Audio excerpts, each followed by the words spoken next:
കൂട്ടുകാരെ, വീണ്ടും ഒരു ശിശുദിനം കൂടി വരവായി. സ്വാതന്ത്ര്യ ഇന്ത്യയുടെ ആദ്യത്തെ പ്രധാനമന്ത്രിയായിരുന്ന ജവഹർലാൽ നെഹ്റുവിന്റെ ജന്മദിനമാണ് നവംബർ 14. 1889 നവംബർ 14-നാണ് അദ്ദേഹം ജനിച്ചത്. കുട്ടികളുടെ ഇഷ്ട ചങ്ങാതിയായിരുന്നു നെഹ്റു.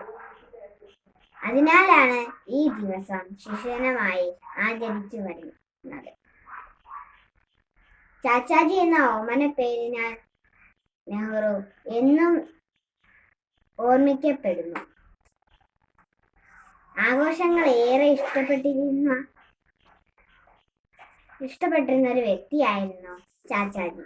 ചാച്ചാജിയെ കുറിച്ച് പറയുമ്പോൾ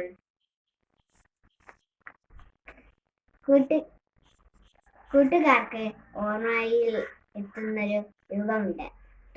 തൊപ്പിയും നീണ്ട ജുബ്ബയും അതിലൊരു ചുവന്ന റോസാപ്പൂവും പുഞ്ചിരിക്കുന്ന മുഖവുമുള്ള ഒരാള്.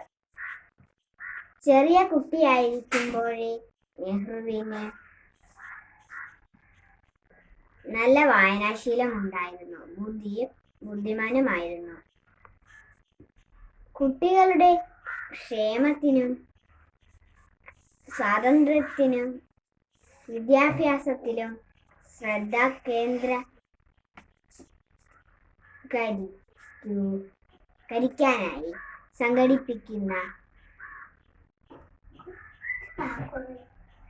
ദിനാചരണമാണ് ശിശുദിനം.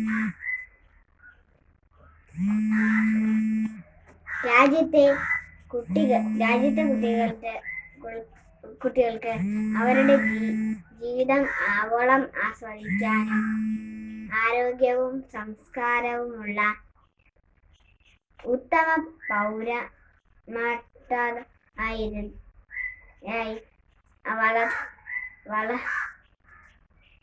വളരാനുള്ള അവസരങ്ങളും ശിശുദിനാഘോഷങ്ങൾ പ്രദാനം ചെയ്യുന്നു.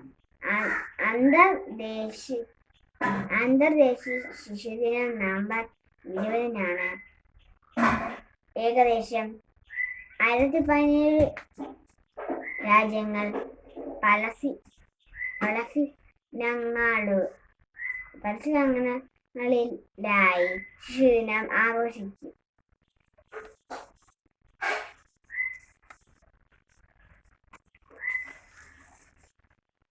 ആഘോഷിച്ചു വരുന്നു. ഒരു ശിശുദിനം കൂടി കടന്നു പോകുമ്പോൾ ചാച്ചാജി എന്ന റോസാപ്പൂ അപ്പൂപ്പനെ നമുക്കൊരിക്കൽ കൂടി ഓർമ്മിക്കാം. ജയ് ഹിന്ദ്.